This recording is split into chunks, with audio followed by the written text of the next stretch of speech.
2025 में आया नया फ्लैगशिप। भाई नथिंग का कोई फोन आया और उसके आसपास हाइप और कंट्रोवर्सी ना हो, ऐसा तो हो ही नहीं सकता। And I would say this is the best flagship phone of 2025। भाई फ्लैगशिप प्रोसेसर, तगड़े कैमरास, तगड़ी बैटरी, तगड़ी डिस्प्ले, मतलब कहीं से कहीं तक ये फोन डिसअपॉइंट नहीं करता। अगर आप सोच रहे हो कि आपको एक फ्लैगशिप आईफोन 16 सीरीज के लिए जाना चाहिए, सैमसंग की एस सीरीज हो गई, या कोई भी फ्लैगशिप फोन के लिए आप प्लान कर रहे हो, तो मैं कहूंगा भाई अभी रुक जाओ। इस वीडियो में आपका डिसीजन डेफिनेटली चेंज हो सकता है। और इस फ्लैगशिप फोन के रिव्यू से पहले फ्लैगशिप अनबॉक्सिंग तो देख लें। यहाँ पे भाई हमारे पास व्हाइट कलर है इसका, वैसे इसके अंदर ब्लैक भी मिलेगा। डब्बे पे कुछ ऐसा फोन का पूरा बैक का डिजाइन बना रखा है। यहाँ पे ग्लिफ मैट्रिक्स जो इसके अंदर फोन में है वो यहाँ पे बन रखी है। डब्बा खोलते ही टिपिकल नथिंग वाली पैकिंग हमारे को मिल जाएगी, जिसके अंदर सबसे पहले आ जाता है फोन, एंड उसके अलावा साइड में हमारे को भाई कवर भी मिलता है। भाई फ्लैगशिप एक्सपीरियंस तो है। ट्रांसपेरेंट टीपीयू केस है और यहाँ पे हमारे को type C to C cable मिल जाएगी जो नथिंग वाली है, और साथ में एक सिम इजेक्टर पिन और थोड़ी बहुत पुस्तकीय बातचीत। एंड अल्टीमेटली ये आ जाता है हमारा स्मार्टफोन।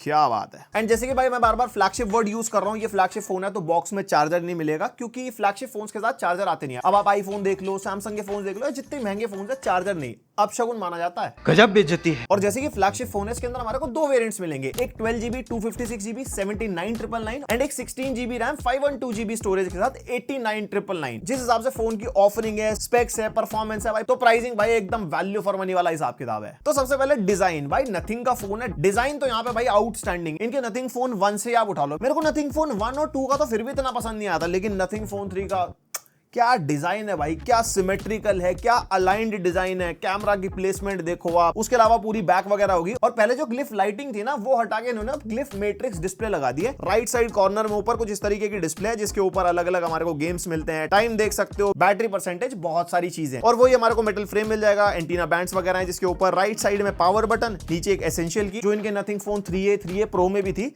वो इसके अंदर भी है। एंड लेफ्ट में वॉल्यूम रॉकर बटन, और ऊपर की तरफ स्पीकर हो गया, नॉइज कैंसिलिंग माइक्रोफोन, नीचे की तरफ सिम ट्रे, जिसके अंदर आप 2 नैनो सिम डाल सकते हो, माइक्रोफोन, एक USB-C 2.0 का पोर्ट और एक स्पीकर। भाई जैसे कि फ्लैगशिप फोन है, USB-C 2.0 इसके अंदर हमारे को मिलता है। भाई USB-C 3.0 fast data transfer display output, वो थोड़ा सस्ते फोन्स में हमारे को मिलता है, फ्लैगशिप में USB 2.0 ही होता है।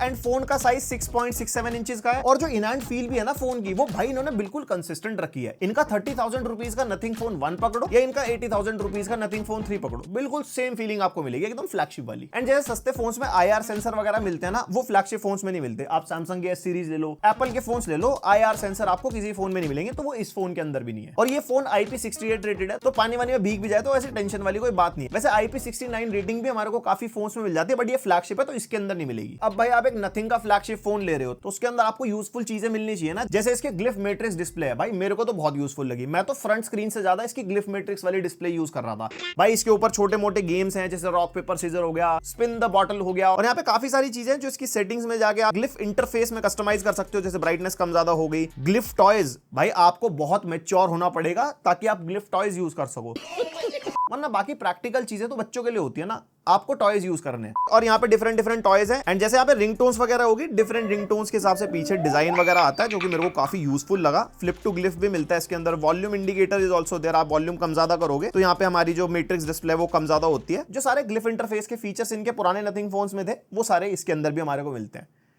क्योंकि आपने 80,000 रुपए भी दिए हैं। और ग्लिफ के फीचर्स चेंज करने के लिए एक बटन यहाँ पे मिलता है हमारे को, बेसिकली टच बटन है, जिसको थोड़ा सा आपको प्रेस करना पड़ेगा। हैप्टिक फीडबैक मिलता है, एंड सारे इसके फीचर्स वगैरह आप यहाँ पे चेंज कर सकते हो। एंड कोई भी ग्लिफ इंटरफेस के फीचर को चलाना, जैसे यहाँ पे स्पिन द बॉटल आ गया, इसको जस्ट आपको एक्स्ट्रा होल्ड करके रखना है, एंड यहाँ पे आपकी बोतल घूमेगी। पार्टीज वगैरह में अगर आप ये कर दोगे तो लोग कहेंगे भाई क्रेजी कर दिया यार, ये फोन कौन सा, इसमें बोतल घूम रही है, हमारे को फिजिकल बॉटल की नीड ही नहीं है, हम फोन में बोतल घुमाएंगे। फ्लैगशिप भाई। एंड इसके अंदर हमारे को स्टीरियो स्पीकर्स मिलते हैं, एक बार आवाज सुन लो आप।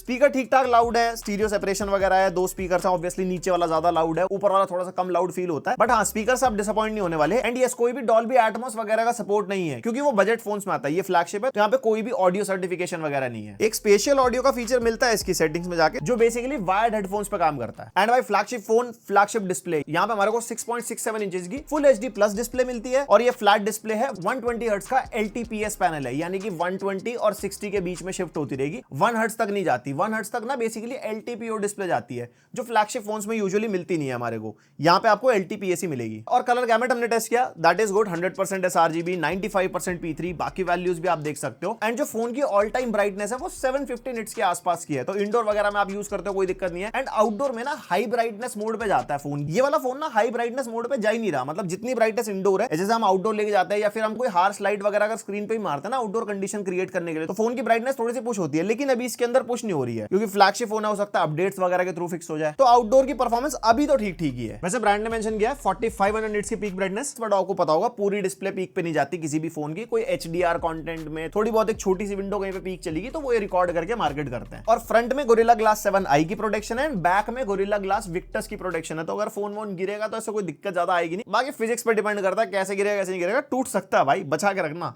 कवर दिया है वैसे बॉक्स में। और मल्टीमीडिया में वाइड L1 का सपोर्ट है, OTT पे 1080p तक कंटेंट देख सकते हो, और नेटफ्लिक्स में HDR10+ शो करता है, बट डॉल्बी विजन का ऐसा कोई सपोर्ट नहीं है, फ्लैगशिप है शायद इसलिए नहीं दिया होगा। और यूट्यूब में भी 4K 60 HDR तक शो करता है, प्रॉपर वीडियो वगैरह चलती है। और जो HDR की परफॉर्मेंस है ना इस फोन की, मैं कंपेयर कर रहा था S24 अल्ट्रा के कंपैरिजन में side by side, because S24 ultra भी 80,000 के आसपास ही मिल जाता है आज की रेट में। भाई आप दोनों का डिफरेंस देखो, मुझे तो लग रहा है S24 अल्ट्रा ज्यादा अच्छा परफॉर्म कर नहीं पा रहा इसके आगे, क्योंकि इसके अंदर जो डायनेमिक रेंज है वो बिल्कुल भी अच्छी नहीं लग रही, और ऊपर से कलर्स वगैरह भी इतने अच्छे से प्रोड्यूस नहीं करवा पा रहा है HDR कंटेंट में।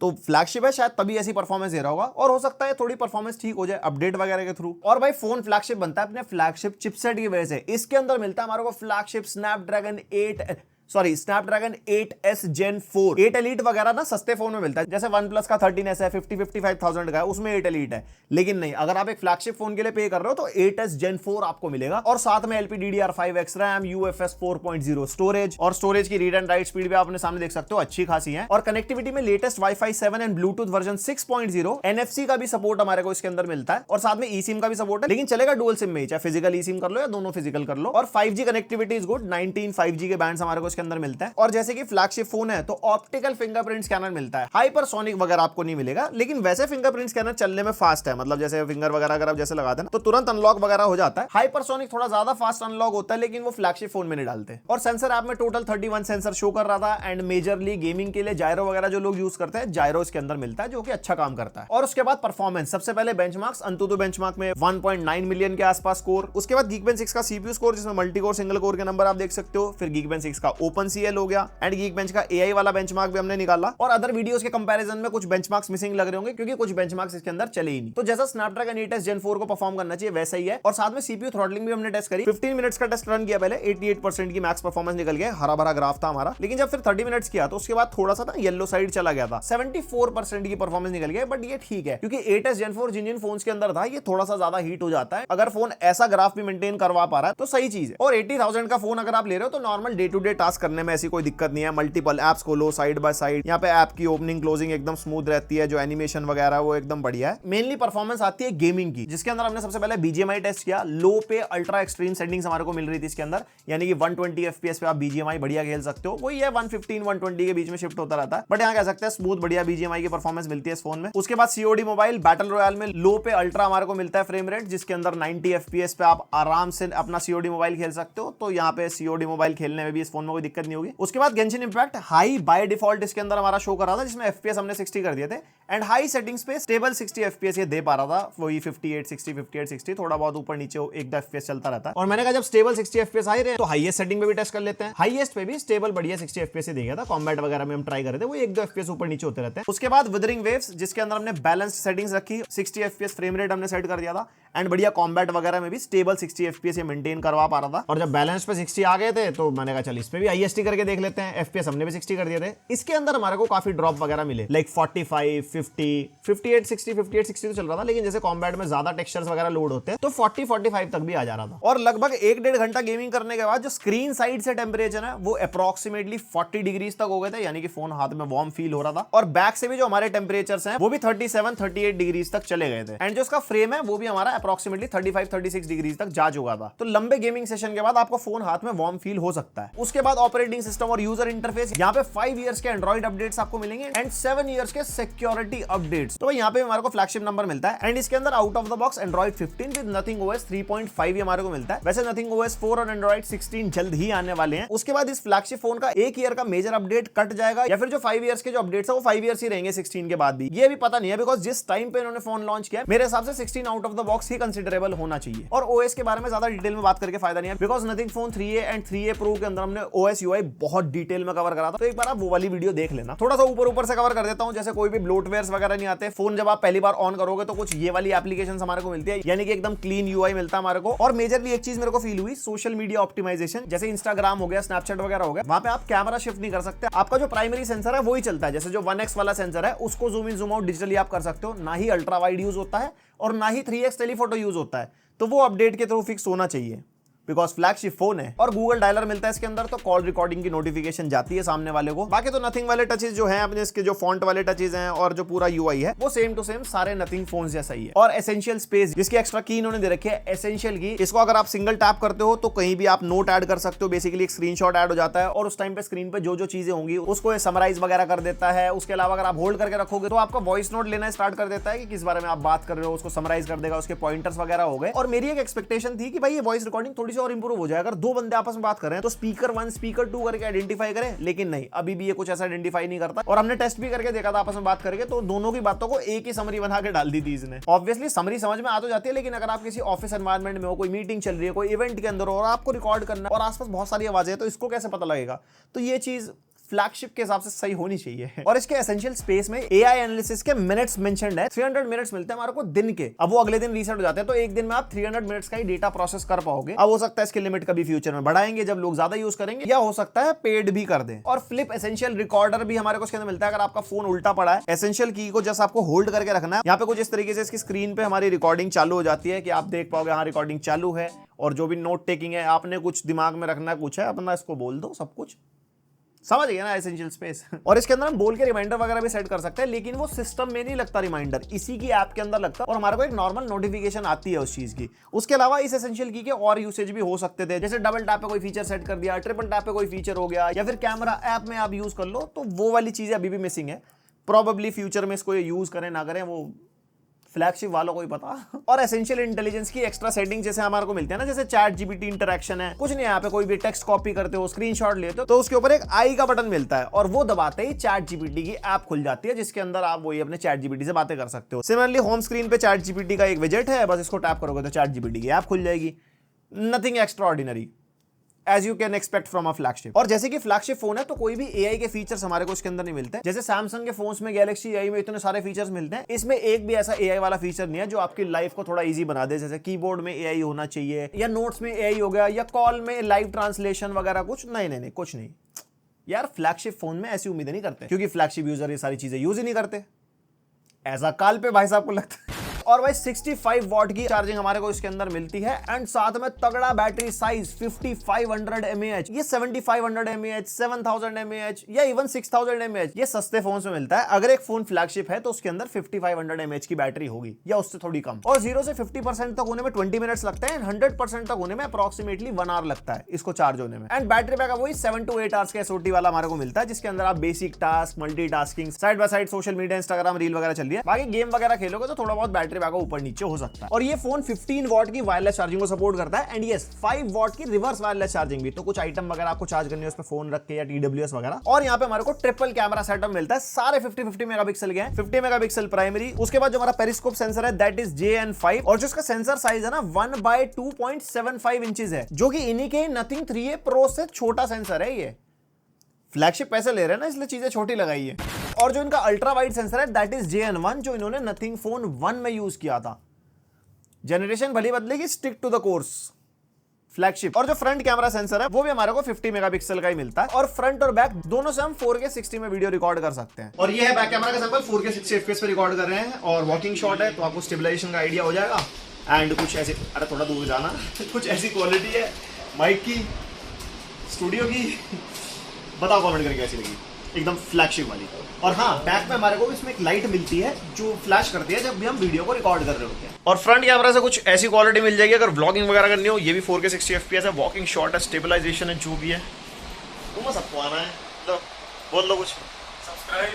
सब्सक्राइब भाई साहब। और उसके बाद ये रहे कैमरा सैंपल्स। हम लंदन गए थे इसके लॉन्च में, तो यहाँ पे जितनी भी सारी फोटोज है ये लंदन में क्लिक की थी मैंने। एंड अल्ट्रा वाइड और प्राइमरी में ना माइनर सा कलर शिफ्ट है, लेकिन कुछ कुछ शॉट्स में मैंने नोटिस करा भाई बहुत ही मेजर सा कलर शिफ्ट हो जाता है। बेसिकली कंसिस्टेंसी थोड़ी सी मेंटेन कर नहीं पाता। एंड इसके अंदर हमारे को 0.6x जो हमारा अल्ट्रा वाइड है, देन 1x जो प्राइमरी सेंसर, 2x हमारा प्राइमरी सेंसर का डिजिटल जूम है, उसके बाद फिर ये 3x जो हमारा पेरिस्कोप हो गया, और 6x जो पेरिस्कोप का डिजिटल जूम है। एंड यहाँ पे मल्टीपल सैंपल्स हमने लिए हैं। यहाँ पे जो 0.6x है ना, थोड़ी सॉफ्ट इमेजेस निकालता है compare to 1x and 3x, वो थोड़ी ज्यादा शार्पर इमेजेस निकालते हैं। डिटेल्स डिसेंट है हमारी अल्ट्रा वाइड में। एंड अल्ट्रा वाइड में जो डायनामिक रेंज है वो कहीं जगह ठीक रहती है, बट कहीं जगह बिल्कुल ही ऐसी बेकार होगी। जैसे ये वाली आप फोटो देखो, इसके अंदर ऊपर आसमान बिल्कुल वाइट दिख ही नहीं रहा, और उसके बाद जैसे वही फोटो 1x में देखोगे तो एकदम भाई यहाँ पे बढ़िया आ रही है फोटो। और मैं एक चीज नोटिस कर रहा था, 1x के कंपैरिजन में जो 3x है उसकी जो शार्पनेस है वो काफी बेटर है प्राइमरी और अल्ट्रा वाइड के कंपैरिजन में, और जो क्वालिटी भी है एंड जो प्रोसेसिंग है वो भी थोड़ी सी बेटर फील मेरे को ही। लेकिन जो HDR की परफॉर्मेंस है ना, वो इसके सारे ही सेंसर्स में मतलब बहुत ही अजीब सी है। किसी के अंदर तो बहुत ही अच्छी हो जाएगी, किसी के अंदर एकदम बेकार हो जाएगी। एंड ब्लैक्स जो है